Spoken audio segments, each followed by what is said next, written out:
বাংলাদেশের সবচাইতে পুরনো রাজনৈতিক দল, ক্রিয়াশীল রাজনৈতিক দলটিকে প্রায় নিষিদ্ধ করা হয়েছে। প্রায় নিষিদ্ধ এই কারণে বলছি যে তার অ্যাক্টিভিটিসে নিষিদ্ধ করা হয়েছে, ইভেন সাইবার স্পেসে। অনেকে এই নিষিদ্ধের পক্ষে, অনেকে এর বিপক্ষে। নিশ্চয় যারা আওয়ামী লীগ করেন তারা এর বিপক্ষে থাকবেন, কিন্তু এর বাইরেও সমাজে একটা গোষ্ঠী আছেন যারা মনে করেন রাজনীতিকে রাজনীতি দিয়ে মোকাবেলা করা উচিত। সেটা না করে আসলে এইভাবে কোনো একটা রাজনৈতিক দলকে নিষিদ্ধ করা খুব ভালো ফল দেয় না। এবং এই প্রক্রিয়াটা দেখে, এই যে এক্সিকিউটিভ অর্ডারের নিষিদ্ধ করবার প্রক্রিয়া দেখে অনেকেই স্মরণ করতে পারেন জামাতকে যেভাবে নিষিদ্ধ করা হয়েছিল একইভাবে এক্সিকিউটিভ অর্ডার দিয়ে, এবং সেটা কোনো কাজে দেয়নি। মাত্র কয়েকদিনের মধ্যেই সবকিছু ওলট পালট হয়ে যায় এবং জামাত তো পলিটিক্সের একেবারে অন্যতম ক্রিয়াশীল শক্তিতে এখন পরিণত হয়েছে। একটা দুর্ভাগ্যজনক বিষয় যে এই নিষিদ্ধকরণ প্রক্রিয়ায়, অর্থাৎ এই যে রাজপথে কিছুটা দাবি, শাহবাগে অবস্থান নেওয়া, শাহবাগ 2013-র কথা আমাদের স্মরণ আছে, 13 আমাদের কি দিয়েছে সেটা আমাদের জানা আছে। 2025-এ যে শাহবাগে যেটা হলো এবং তার প্রেক্ষিতে কিছুটা যমুনায় যাওয়া আসা, যমুনায় যাওয়ার হুমকি, তার মধ্য দিয়ে আওয়ামী লীগকে নিষিদ্ধ করবার এই প্রক্রিয়া আমরা স্লোগান শুনলাম যে গোলাম আজমের বাংলায় আওয়ামী লীগের ঠাঁই নাই। যে গোলাম আজম তার দল 1971 সালে মুক্তিযুদ্ধের বিরোধিতা করেছে, সেই বাংলা এখন তাদের। আর যে দলটি, তার অনেক ত্রুটি আছে, অনেক অন্যায় আছে, বিচ্যুতি আছে, সেই দলটি ঠাঁই হবে না।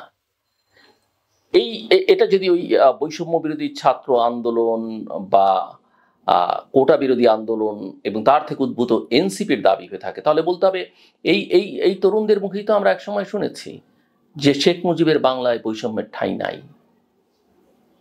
এই প্রক্রিয়া চলাকালীন দেখলাম আমরা বিএনপি একটা তারুণ্যের সমাবেশ করলো চট্টগ্রামে।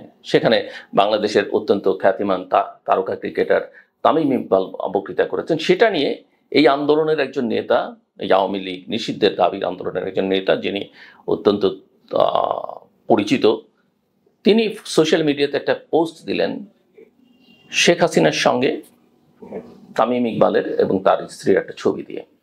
যে মুহূর্তেই সবকিছু বদলে গেল। অর্থাৎ তামিম শেখ হাসিনা থেকে এখন বিএনপির মঞ্চে। একজন যখন প্রধানমন্ত্রী 15 বছর, তার সঙ্গে কারো দেখা হওয়া, একটা ছবি থাকা। আমার সঙ্গে শেখ হাসিনার অনেকবার দেখা হয়েছে, দুর্ভাগ্য বা সৌভাগ্য যাই বলি না কেন, কোনো ছবি তার সঙ্গে আমার নাই। তার মানে যে এই না যে আমার সঙ্গে তার দেখা হয়নি। আর ছবি থাকা মানেই এটা না যে তিনি তার দলের হয়ে গেছেন। তামিম তো সাকিবের মতো, মাশরাফির মতো ওই দলে যোগ দেননি, দলের হয়ে বক্তৃতা করেননি, দলের হয়ে দলের এমপি হননি। কিন্তু আমার প্রশ্ন সেখানে না। আমার প্রশ্ন হচ্ছে, তামিম যদি শেখ হাসিনার সঙ্গে ছবি তোলার অপরাধে হঠাৎ করে বিএনপিতে গিয়ে প্রশ্নের মুখে পড়েন, তাহলে এই যে এনসিপির যে সকল নেতা বা বৈষম্য বিরোধী ছাত্র আন্দোলনের যে সকল নেতা ছাত্রলীগ করতেন, তাদের কি হবে? যে তরুণ বন্ধুটি এই পোস্টটি দিয়েছেন, তিনি নিশ্চয়ই তাদেরকে চেনেন এবং তাদের সঙ্গেই তো চলাফেরা করেন। তাহলে তাদের কি হবে? সেই প্রসঙ্গে তিনি কিছু বলবেন? আমার কাছে মনে হয় যে সরকার একটা ভ্রান্ত পথে, বিশেষ করে প্রফেসর মোহাম্মদ ইউনূস একটা কণ্টকাকীর্ণ পথে, একটা কর্দমাক্ত পথে হাঁটছেন। এবং এই পথে হাঁটতে হাঁটতে এর থেকে তিনি ফেরত আসতে পারবেন কিনা আমার এখন তাকে নিয়েও ভয় হয়। এবং আমি খুব অবাক হব না যদি অচিরেই শুনি যে আমাদের জাতীয় স্লোগান, কেউ একটা স্লোগান তৈরি করে দিল আর বললো যে এটাই এখন থেকে আমাদের জাতীয় স্লোগান। কেউ একটা পতাকার নকশা করে দিয়ে বললো এটাই এখন থেকে আমাদের পতাকা। যেভাবে দাবি উঠছে আর যেভাবে তা মেনে নেওয়া হচ্ছে, তাতে করে ভবিষ্যৎটা খুব বাজে। আমি মূলত এই বিষয়গুলো ধরেই খানিকটা আজকের আলোচনাটাকে এগিয়ে নিতে চাই। রাজনৈতিক দল নিষিদ্ধ করা একটা দেশের গণতান্ত্রিক ইতিহাসে আমার কাছে মনে হয় সবচেয়ে সংবেদনশীল এবং বিতর্কিত সিদ্ধান্তগুলোর মধ্যে অন্যতম একটা সিদ্ধান্ত। এই সিদ্ধান্ত কখনো কখনো রাষ্ট্রের নিরাপত্তা, সাংবিধানিক শৃঙ্খলা কিংবা গণতান্ত্রিক কাঠামোর রক্ষা কবচ হিসেবে ব্যবহৃত হতে পারে বটে, এবং ব্যবহৃত হলেও বাস্তব অভিজ্ঞতা বলছে এবং বৈশ্বিক অভিজ্ঞতার কথা আমি বলছে যে এই পথে হাঁটার প্রতিটি পদক্ষেপই বহুমাত্রিক জটিলতা সৃষ্টি করে, যার প্রতিক্রিয়া দীর্ঘমেয়াদে সমাজে রাজনীতি এবং বিচার ব্যবস্থায় গভীর থেকে গভীরতর ছায়া ফেলতে পারে। সো যেটা আমি বলছিলাম যে এই বিতর্ক আমাদের দেশেও পুরনো। স্বাধীনতা পরবর্তী শেখ মুজিবুর রহমানের শাসনে ধর্মভিত্তিক দলসমূহ যেমন জামায়াত ইসলামী, যে কথা আমি বলছিলাম, মুসলিম লীগ, পিডিপি নিষিদ্ধ করা হয়। পরে ৭৫ পরবর্তী সামরিক শাসনে দলগুলোর রাজনীতিতে ফিরে আসবার সুযোগ দেওয়া হয়। জামায়াত ইসলামী পরবর্তীতে রাজনীতিতে সক্রিয় ক্ষমতায় জোটেও আসে। তারা প্রথমে ইসলামিক ডেমোক্রেটিক লীগ নাম ধারণ করে, পরে জামাত ইসলামী নামে আবার আসে। কিন্তু ২০১৩ সালে হাইকোর্ট দলটি নিবন্ধন বাতিল করে, এবং নিবন্ধন বাতিলের অর্থ হচ্ছে যে তারা নির্বাচন করতে পারে না। ২০২৪ সালে স্বৈর শাসকের বিরুদ্ধে জন অভ্যুত্থান এবং আন্দোলনে জামায়াতের সন্ত্রাসী সম্পৃক্ততার অভিযোগে এক্সিকিউটিভ অর্ডারে শেখ হাসিনা সরকার এই দলটিকে নিষিদ্ধ করে। অথচ এই সিদ্ধান্ত অন্তর্বর্তী সরকার ১ মাসের মধ্যেই প্রত্যাহার করে। ফলে প্রশ্ন ওঠে, দল নিষিদ্ধ করাই কি চূড়ান্ত সমাধান? আন্তর্জাতিক মানবাধিকার সনদ, বিশেষ করে ICCPR, international covenant on civil and political rights, রাজনৈতিক মত প্রকাশ এবং সংগঠনের স্বাধীনতাকে মৌলিক অধিকার হিসেবে স্বীকৃতি দেয়। এর আওতায় কোনো রাজনৈতিক দলকে নিষিদ্ধ করতে হলে তা সংজ্ঞাজনক, প্রমাণিত, আইনি এবং আনুপাতিক হতে হবে। অর্থাৎ শুধু দলটি রাষ্ট্রের জন্য অসমর্থনীয় মনে হওয়া যথেষ্ট নয়, তার বিরুদ্ধে প্রকৃত অপরাধ প্রমাণ এবং বিচার জরুরি। আমরা কি দেখছি? আমরা দল নিয়ে কথা বলছি, কিন্তু এই যে আওয়ামী লীগের নেতা কর্মী যারা এই ১৫ বছরের নানা অপরাধের সঙ্গে ছিলেন, এই জুলাই হত্যাকাণ্ডের সঙ্গে যারা যুক্ত ছিলেন, তাদের বিচার কিন্তু আমরা এগুতে দেখছি না। ৮ মাসেও একটা বিচারকেও আমরা সেই অর্থে দৃঢ়তার সঙ্গে এগুতে দেখলাম না। যাই হোক, যে কথা বলছিলাম, যে বর্তমান বাংলাদেশে আওয়ামী লীগকে নিয়ে এই বিতর্ক সর্বোচ্চ পর্যায়ে পৌঁছেছে।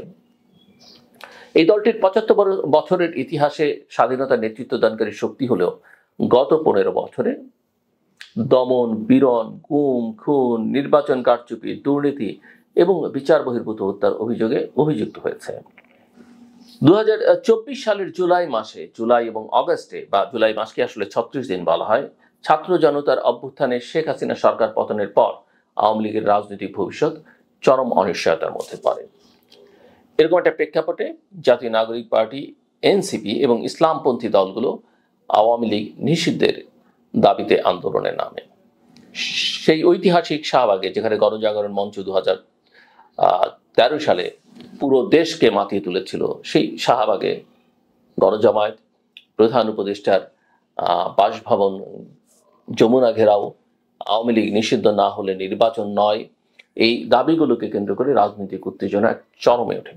ফলে অন্তর্বর্তী সরকার উপদেষ্টা পরিষদের এক বৈঠকে আওয়ামী লীগের কার্যক্রম সন্ত্রাস বিরোধী আইনের আওতায় নিষিদ্ধ করে। একই সাথে আন্তর্জাতিক অপরাধ ট্রাইব্যুনাল আইনে সংশোধনী নিয়ে কোনো রাজনৈতিক দলকেও বিচারের আওতায় আনার বিধান চালু করা হয়। উপদেষ্টা পরিষদ এই বিধান অনুমোদন করেছে ইতিমধ্যেই। কিন্তু এখন প্রশ্ন, দল নিষিদ্ধ করলে কি সেই দলের সমর্থন, আদর্শ বা সাংগঠনিক ক্ষমতা বিলুপ্ত হয়? ইতিহাস বলছে না। জামায়াত বা মুসলিম ব্রাদারহুড নিষিদ্ধ হয়েও থেকে গেছে, বরং তারা নতুন নাম, নতুন প্ল্যাটফর্ম নিয়ে ফিরে এসছে। জামায়াত তো নিজ নামেই এসছে, আগের বার নাম বদলে তারপর আবার পুরনো নামে এসছে। তুরস্কের রেফা পার্টির উত্তরসূরি AKP যেমন একই উদাহরণ। অতএব আওয়ামী লীগ নিষিদ্ধ হলো তার হাজার হাজার নেতাকর্মী, কোটি ভোটার এবং সাংগঠনিক কাঠামো বিলীন হয়ে যাবে, এমন ভাবাটা অবাস্তব। কেউ কেউ অবশ্য ভাবতে পারেন যে আওয়ামী লীগ নিষিদ্ধ করলে তাদের দল ভারী হবে, এই অসহায় আওয়ামী লীগ নেতাকর্মীরা এই নতুন দল বা পুরনো কম শক্তি সম্পন্ন দলে সব ঢুকে পড়বে গা বাঁচাতে, জীবন বাঁচাতে, এবং তাতে করে তারা আগামী দিনে নির্বাচনী বৈতরণী পার হয়ে যাবেন। আমার কাছে এগুলো আকাশ কুসুম কল্পনা মনে হয়। তাছাড়া একটা বড় রাজনৈতিক দলের নিষিদ্ধকরণ ভবিষ্যতের জন্য এক রাজনৈতিক দৃষ্টান্ত তৈরি করে, যা যে কোনো দলের জন্য হুমকি হতে পারে। আওয়ামী লীগ নিজেই তো তার নজির এই কাজ করে। কাজে আজ আওয়ামী লীগ, কাল বিএনপি বা অন্য কেউ, তখন এটিকে কেউই গণতন্ত্র বলবে না, বরং একে দেখা হবে প্রতিশোধ পরায়ণ রাজনীতির ধারাবাহিকতা হিসেবে যে কাজ আওয়ামী লীগ করেছে আজ অন্যরা সেটা করছে। বর্তমান বাস্তবতা কিন্তু আরো জটিল। সাবেক রাষ্ট্রপতি আব্দুল হামিদের দেশ ত্যাগ, নারায়ণগঞ্জ সিটি কর্পোরেশনের মেয়র সেলিনা হায়াত আইভীর গ্রেপ্তার, সাবেক মেয়র, এনসিপির আন্দোলন, বিএনপির কারো কারো ভাষায় দ্বিধান্বিত অবস্থান, সব মিলিয়ে পরিস্থিতি এক অস্থির মোড়ে এসে দাঁড়িয়েছে। তরুণ আন্দোলনের মধ্যে গণ আদালতের ভাষা, রাজনৈতিক দলবদলের বার্তা, রিফর্ম আওয়ামী লীগ গঠনের আশঙ্কা, ছাত্রলীগ, যুবলীগ, স্বেচ্ছাসেবক লীগের ভবিষ্যৎ, এসব প্রশ্ন এখন সামনে এসছে। এই প্রেক্ষাপটে অনেকেই বলছেন নিষেধাজ্ঞার চেয়ে বিচারিক প্রক্রিয়ায় বেশি গ্রহণযোগ্য এবং টেকসই পথ। এই বক্তব্যের পক্ষে সরকার পক্ষের উপদেষ্টারাও কথা বলছেন, অতীতে বলেছেন, এখন বলছেন না বটে। কারণ নির্বাহী আদেশে দল নিষিদ্ধ করলে ভবিষ্যতে প্রজ্ঞাপন বাতিল করে ফের অনুমোদনের একটা সুযোগ থাকে। জামায়াতের ক্ষেত্রেও এরকম হয়েছে এবং অল্প কয়েকদিনের ব্যবধানেই জামাত বাতিলের সেই প্রজ্ঞাপন বাতিল হয়ে আছে। অন্যদিকে সত্য এবং পুনর্মিলন কমিশন গঠনের কথা উঠেছে, ট্রুথ অ্যান্ড রিকনসিলিয়েশন কমিশন গঠনের কথা উঠেছে। দক্ষিণ আফ্রিকার ট্রুথ অ্যান্ড রিকনসিলিয়েশন কমিশনের মতো একটা কাঠামো তৈরির কথা বলেছেন অনেক উপদেষ্টা এবং বিশ্লেষক, বিশেষ করে আইন উপদেষ্টা আসিফ নজরুল, যাতে জাতি একত্রে অতীতের অন্যায় এবং সহিংসতার সত্যতা স্বীকার করে সামনে এগোতে পারে। এখন প্রশ্ন হচ্ছে,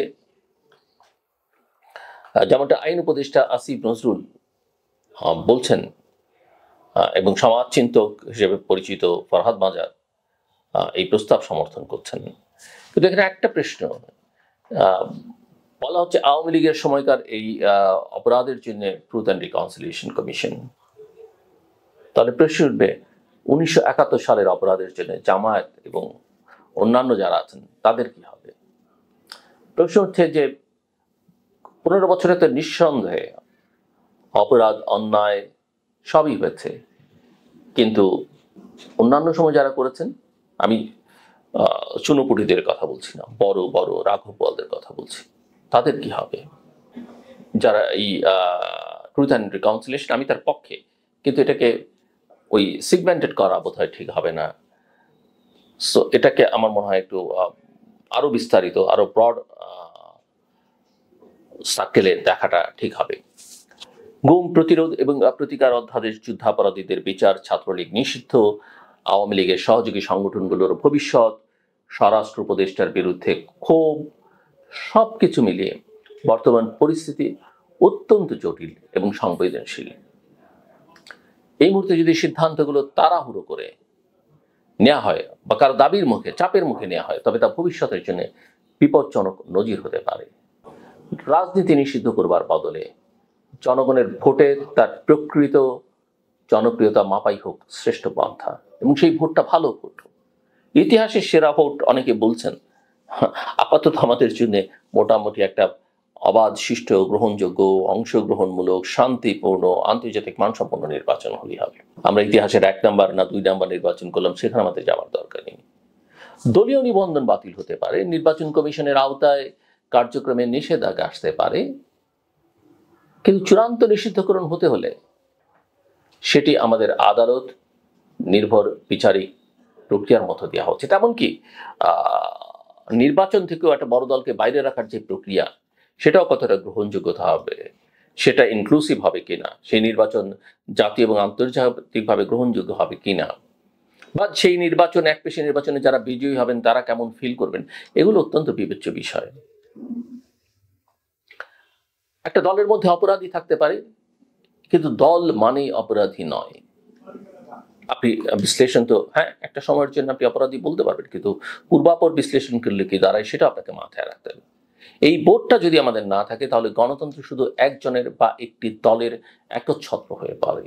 তাই আওয়ামী লীগের বিচার হোক, শাস্তি হোক যদি তারা দোষী হয়, কিন্তু আইন এবং মানবাধিকার লঙ্ঘন করে নয়। এটাই হোক পরবর্তী প্রজন্মের জন্য গণতান্ত্রিক রাজনীতির পাঠ।